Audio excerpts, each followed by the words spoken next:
Hello everyone, I'm Geek Freak and welcome to the video. Guys, I absolutely hate Family Guy. Family Guy used to be one of my favourite series in its earlier seasons, but after season 5, the series just got worse and worse and worse. Again, I do love the earlier seasons of Family Guy.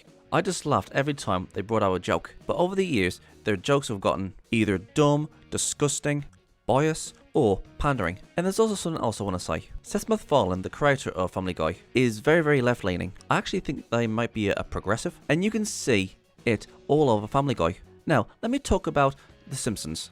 I'll get back to Family Guy in a second. I just want to talk about The Simpsons for a second. Family Guy was inspired by The Simpsons, but like Family Guy, over the years, after season 7, the series has gone downhill as well. But here's the thing, not only did The Simpsons have satire and it was funny, but it also took on the satire of the American average family. Well, the dysfunctional Bond family. And everybody could get behind these characters. You're going to have the troublemaker's son, the liberal daughter, the concerning mother, and Homer as the American average dad. But he became stupider and stupider as the series went on, but he was still relatable. The Simpsons was kind of relatable. It was a series for the whole family to enjoy. The Simpsons was like what regular families would go through. Well, in a way. The Simpsons was like a family series where they could just laugh at themselves, because there was bound to be somebody in The Simpsons that would be relatable. There could be a troublemaker in your family like Bart, there could be like a liberal in your family like Lisa, there could be a protective mother like Marge, and so on and so on and so on. And then sometime later, we would get Family Guy. Now, just like The Simpsons, you had two regular kids like Chris and Meg, a mother like Lois, and a father like Peter. And I'm talking about earlier seasons of Family Guy, not the later ones. And even though I absolutely despise Brian in the latest series of Family Guy, Brian in the first few seasons of Family Guy was terrible, and he was the voice of reason. And Stewie was, well, he wanted to kill his mom and take over the world, and that was basically it. And at the beginning of Family Guy, I assumed that Family Guy was going to be like The Simpsons, you know, full of satire and be funny, and the family was relatable, just like The Simpsons. Now, in the first few seasons, it was like that. Again, Meg and Chris were just regular normal kids. Meg was trying to fit in and wasn't treated like crap, like she is now in later seasons. Chris was a slow kid, but in later seasons, he became a full-blown retard. Peter was a lovable doofus, and Lois was terrible, and Brian was the voice of reason. They genuinely felt like a normal family, but they were much more funnier than The Simpsons. And they were also somewhat relatable. Now, I would say that The Simpsons were much more relatable than there was in Family Guy. Family Guy was just gags, gags, gags. Again, I do love the first few seasons of Family Guy. The cutaways were funny, the gags were funny, but later on, everything just turned to crap with Family Guy. Again, not only were the jokes stupid or ridiculous or disgusting, but I could tell that they have a very left-wing bias. And it's all over the place in the series. And not only that, they also give misinformation as well. But I'll get to that when I get to that. Now listen, there is a lot of things to hate about Family Guy. The later seasons. And I know for a fact that all series, well, most series, get stagnant and stale the longer they go. And I've come to accept that. But the one thing that really pisses me off the most is how political Family Guy has gotten. And that's what I'm going to talk about in this video.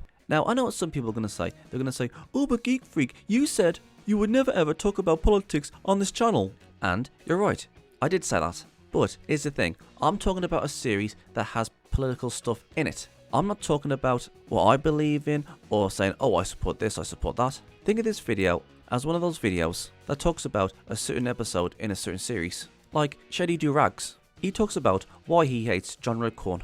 And he goes on talking about why he hates John Redcorn and saying that he hates the victim mentality. To be honest, I really recommend you guys go and check out the video because it's really interesting. And that's what I'm going to do in this video.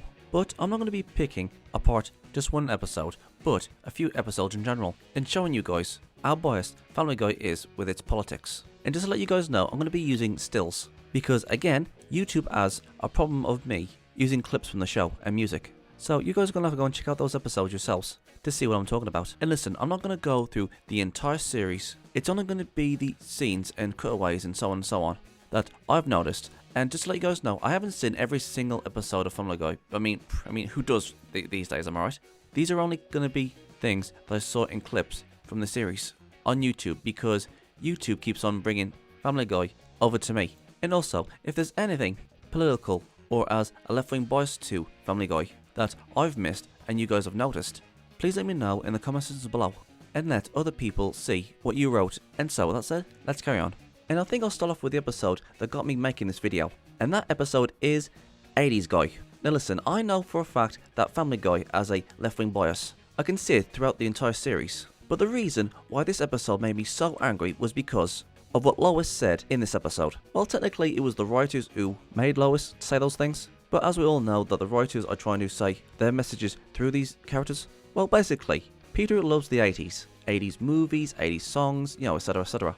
And Lois doesn't like this. And she gives this big speech to Piers saying that, oh, the 80s are problematic or dangerous, and the 80s are worn out and tiring. And this part of the episode is what really ticked me off. Now listen, I understand if you don't like the 80s movies or you don't like the 80s songs or anything like that, and too much of a good thing gets really tiresome. But for Lois to say that the 80s are dangerous, I mean, seriously, how are the 80s dangerous? I mean, come on, the movies were fantastic, the songs were fantastic, the 80s were cool, and people could say whatever the hell they wanted. You know what? I wish I had a time machine so I can go back to the 80s. I would rather be in the 80s than be in this decade. And listen, I understand that some people don't want to listen to 80s references because the younger generation either doesn't understand or they don't know where the references come from, like in a movie or a song or a celebrity or whatever. I can understand that. But sometimes, modern movies take reference from old movies or series. Like for example, in Zootopia, there's this, I can't remember what he was, I think he was a shrew or a mouse, or I can't remember, but there was this character called Mr. Big. Now, when you look at this character, the younger generation isn't going to know who the hell this character is referencing to, but the older generation is going to know what they're referencing. I mean, I heard from somewhere when someone who was in their 30s or 40s and they saw this movie in theaters, and when they saw this character, he started laughing, and everybody started looking at him thinking, what the hell is he laughing about? I mean, this guy knew what they were referencing to, and he was laughing at this reference, and obviously it's from The Godfather, which, if you haven't seen The Godfather, I highly recommend you guys go and check it out. It's really good. And besides from Judy and Nick, Mr. Big is actually one of my favourite characters. He's really funny. Okay, not as in ha ha ha ha funny, but he's just one of my favourite characters within this movie. But yeah, I'm going on too long with this. And there's something else I want to say. Old movies and old series aren't bad. Even the black and white movies and series aren't that bad. Yes, there are things in these movies and series that are controversial and wouldn't fly today, but they are still really good shows. Like for example, Quatermass the Pit. I don't think there's any controversy in this episode or series. Actually, yeah, we'll call it a series. But you know what? Despite being a black and white series, it is a fantastic black and white series. Only because they're old doesn't mean they're bad. And only because something's new doesn't mean it's going to be good. I mean, here's the thing. You can love Songs of the South by Disney, even though it's got some controversial stuff in it. Well, you guys get what I'm trying to say. I'll say this though. Give something a try before you judge something, and not what other people have said, saying, oh, it's bad because it's old, or oh, this is bad because it's from the 80s or something. Again, only because it's old doesn't mean it's bad. And if you don't like it, don't watch it. It's as simple as that. Because I'm going to tell you guys something. I love 80s movies, I love 80s music, and I will say this, too much of a good thing can hurt the product. And only because something's old-fashioned doesn't mean it's dangerous. And so with that said, let's move on to the next one. Now the next one is Customer of the Week. Now, if you've seen this episode, it's not what you guys are thinking. It's not the fact that Lois is obsessing about being Customer of the Week, but it's at the beginning of the episode that got me pissed off. Well, technically the entire series actually plays into this episode, so it begins with Lois waking up and she looks completely fed up. Lois looks absolutely miserable. She talks to Alexa, asking her about birthdays and so on, and she calls Alexa her friend. And then before Lois goes out the door, Meg says, Mom, I'm on my period and it's on the couch. And then Lois says, Lois, this is the life you've chosen. You wanted a family, and there's these other chores that she has to do, like dressing Stewie and doing something to Brian. And Peter says, my shoes are on the roof, get them. And also, I want you guys to take into consideration of the entire series. You know, Lois's life with this family. She has a retarded son like Chris. She has a childish husband like Peter, who has gone into all sorts of shenanigans. She has a douchebag dog like Brian, and she has a baby to look after. And when you look at all the shenanigans that this family has gone throughout the entire series, It doesn't look very appealing, does it? If you guys don't know what I'm talking about having a family. But in all seriousness, I mean, who would marry somebody like Peter?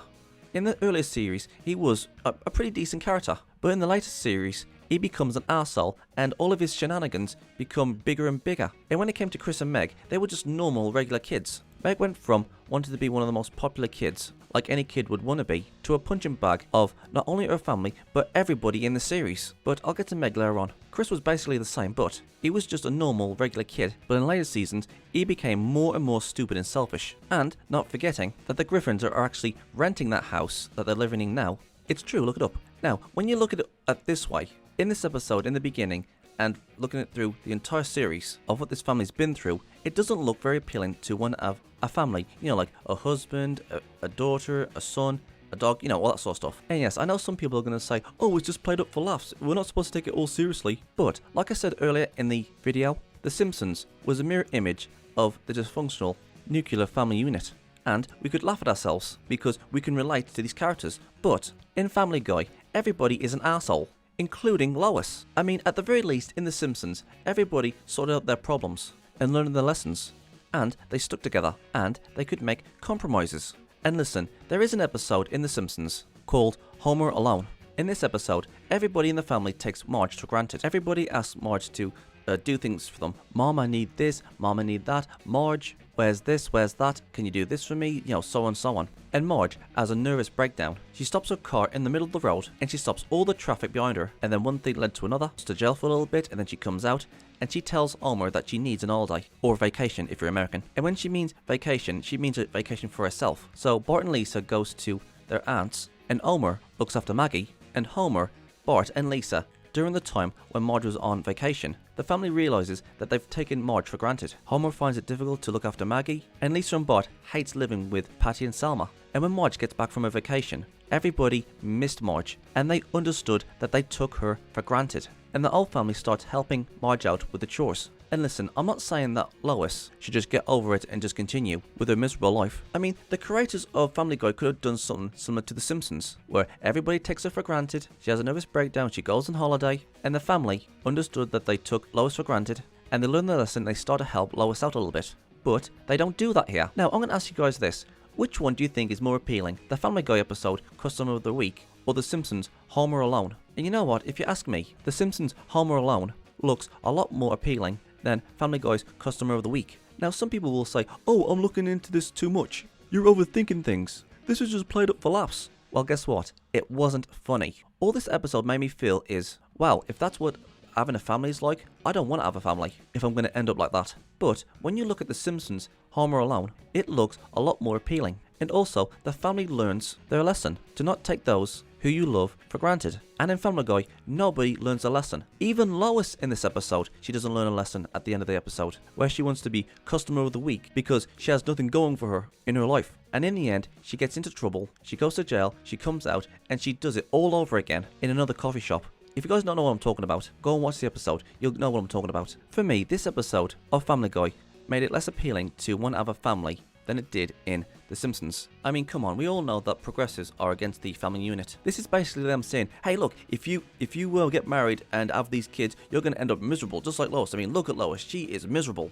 Again, you can call me crazy if you want, and you can say, oh, I'm overthinking things, but if you look throughout the entire series, you can see how left-leaning the series is. I mean, having a family like the Griffins makes family life look miserable. So yeah, that's something to think about. Let's move on to the next one. And the next episode is Pawtucket Pat. And this episode talks about the removal of statues. And yeah, this has been happening throughout the entire West, in America and in Britain. I'm not sure about everywhere else, but I'm sure it's happening everywhere else. Anyways, Brian finds something about the founder of Quahog, how he stole some beer from Native Americans and he killed them to keep his secret. And there are people on the left and the right saying that, oh, we should keep this statue, and people on the left are saying, oh, we should bring this statue down. And you know what? This has really pissed me off. Here's the thing. Years ago, people did a lot of bad stuff, and even today, people are still doing bad stuff. But despite what people did in the past, those statues are part of our history. I mean, they'll take down statues of someone like Thomas Jefferson or Winston Churchill, either scrapping them or putting them in a museum, and they'll replace them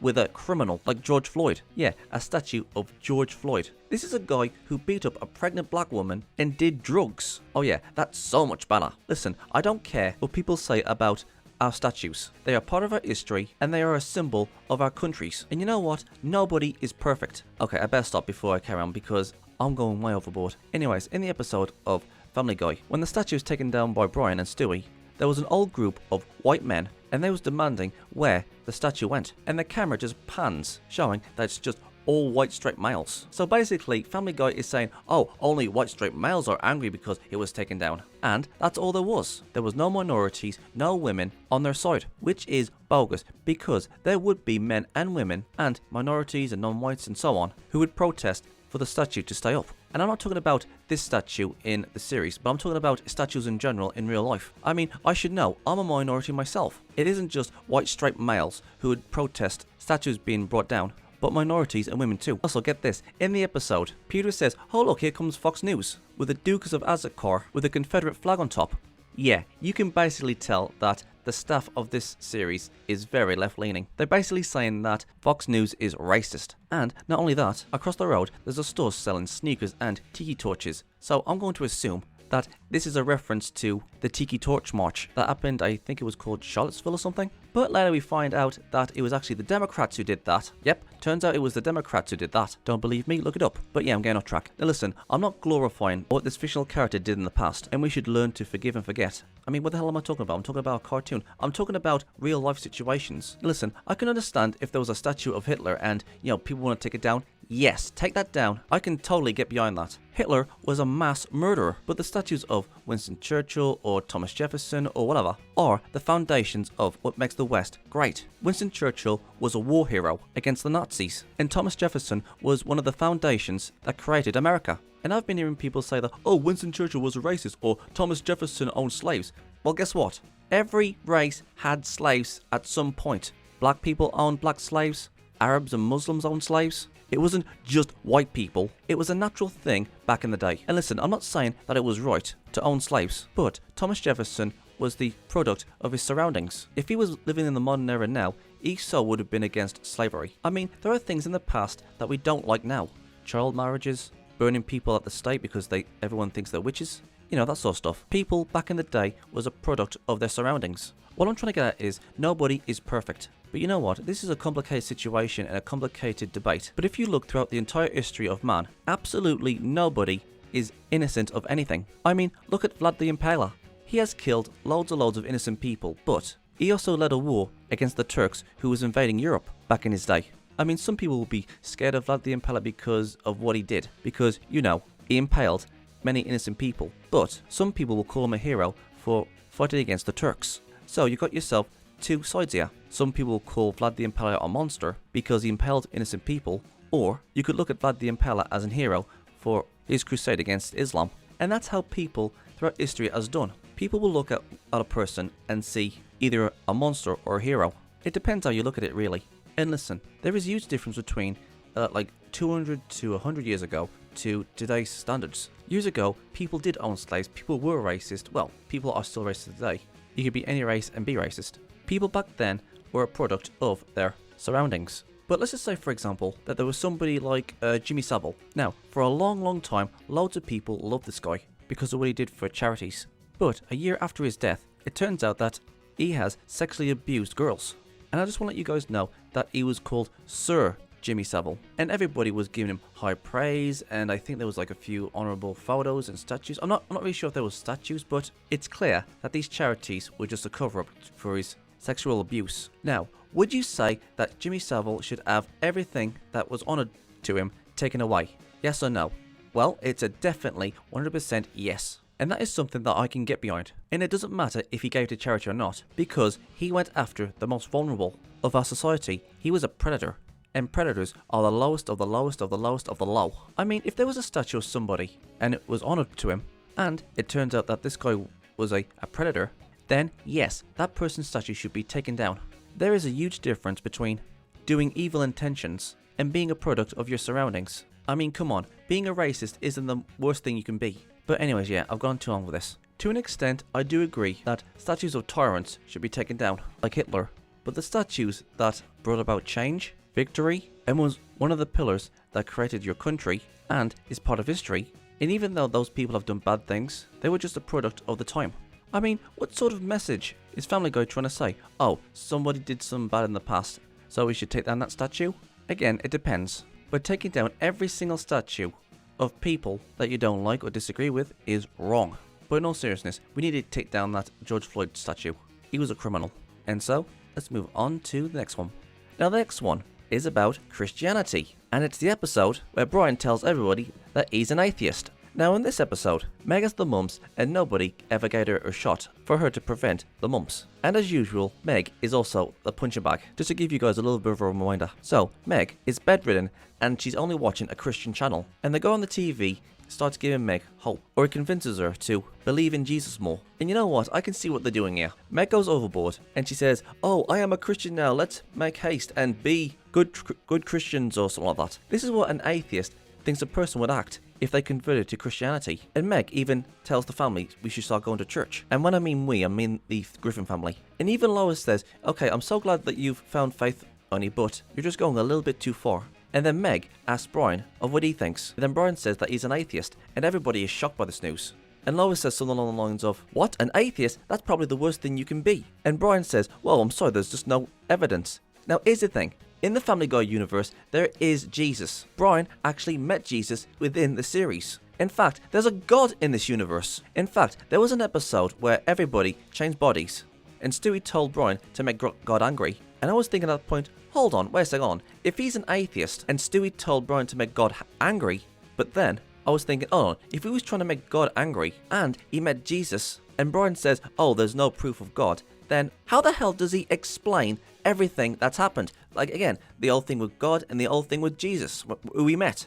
Well, number one, this is just Seth MacFarlane or somebody else projecting their beliefs on Brian.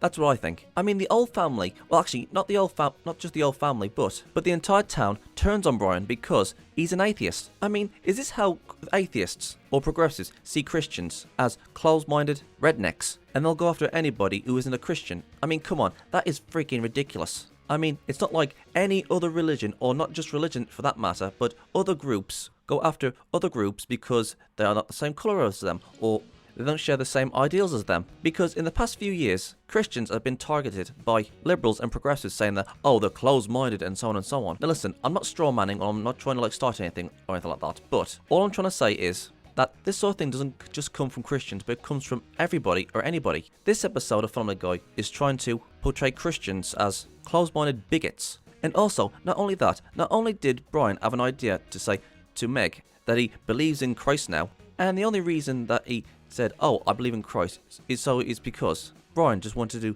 get some alcohol, and that was it. And Brian asks Meg to take him to the store or a bar or something, so he could get some alcohol, and Meg takes Brian to a book burning. And to stop Meg, he tells her if there was a God, he wouldn't have made her ugly, and he would have made everybody respect her. And that's the reason why God doesn't exist. Well, that's not exactly what he said, but you'll have to watch the episode to see what I'm trying to say. So basically, they're saying there's no God because he wouldn't let any bad things happen. But here's the thing, if we always let God sort out our problems for us, then we wouldn't be able to sort things out for ourselves. And yes, of course, there's going to be bad stuff in the world. There's going to be bad people in the world. There are illnesses and loads of other bad things that happen in this world. But sorting things out for ourselves makes us stronger people. And having somebody sort our problems out for us just makes us lazy, and there wouldn't be any point to our existence. Well, that's my interpretation anyways. But yeah, this episode really ticks me off. I mean, it portrays Christians, I'm going to assume that the majority of the town is Christian in this town, as closed-minded idiots that hates everybody who doesn't believe in their beliefs. Yeah,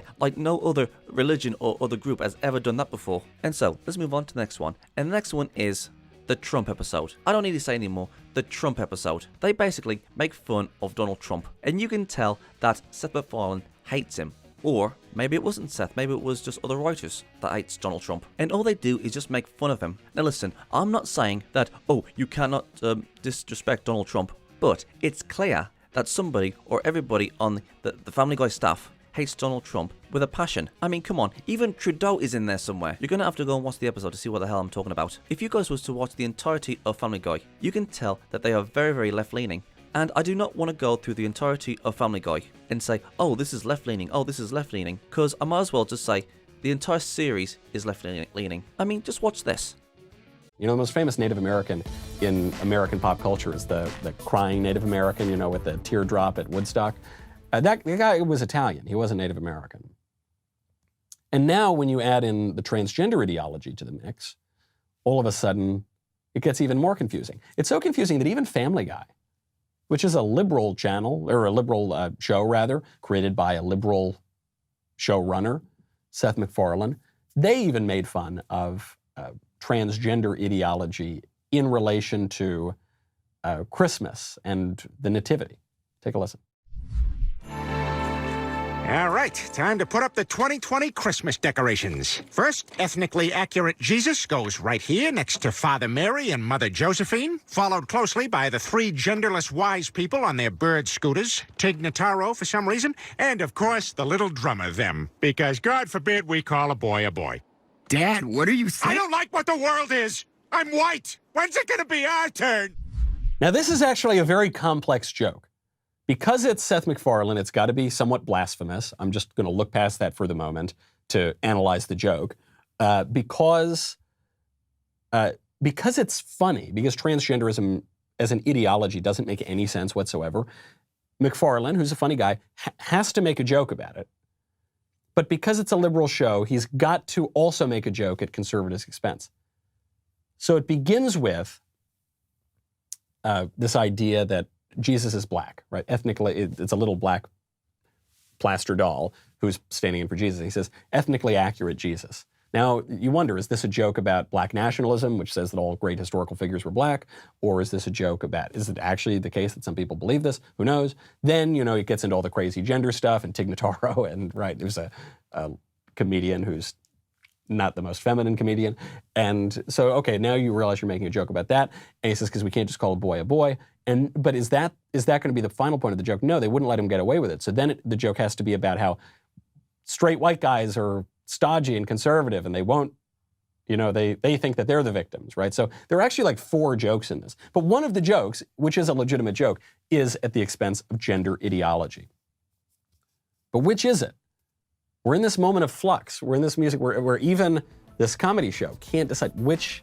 I can't go for the fully conservative target. I can't go for the fully left-wing target. See what I mean? And it isn't just that, but they're also full-blown lawyers as well. There was an episode where Quagmire's sister and her boyfriend Jeff comes to town, and Jeff is openly abusive to Quagmire's sister. Now, this isn't the reason why this episode is infamous, but this episode gives out the wrong sort of information of what you're supposed to do if there is domestic violence. Joe says that Quagmire's sister has to file a complaint, otherwise he can't get involved. And that isn't true. You can be a friend, a family member, a next door neighbor, or an acquaintance, or a complete stranger, and you can say, oh, there's some guy beating up a woman, or guy, or whatever. And Joe says that they can't step in until it's too late. You see, this episode fails to give the proper ramifications of what abuse victims, or anybody in general, the information they need if this sort of thing happens. And it also fails on how abuse works, and the different types of abuse. And I bet you £100 that there is loads of misinformation within this show. And not only that, Family Guy will do anything for ratings. Like, remember the time when we thought that they finally killed off Brian, which in my opinion was a good move, and they replaced him with a dog named Vinny. And I'll be honest, I actually did like Vinny. This episode where Brian dies was just one big massive ratings trap. That's all it ever was. And the series likes to pretend that it makes fun of both sides. Like in the episode where Peter turns into a millennial, and there was also the episode where Brian made some sort of like tweet that was supposedly racist, even though it was a freaking joke, and then everybody got angry not only at him, but at his family too, because they are associated with Brian. So not only did they try to play both sides when they're really left-leaning, not only do they try to lie to us about important things that we should know, not only are their stories terrible, not only do they make the nuclear family look terrible, Family Guy is just one big, massive mess. If I was to ever get the box sets of Family Guy, I would only get seasons 1 to 4, maybe 5. But that's it. Oh yeah, I also forgot to mention that they have a pedophile named Herbert the Pervert, and they try to make us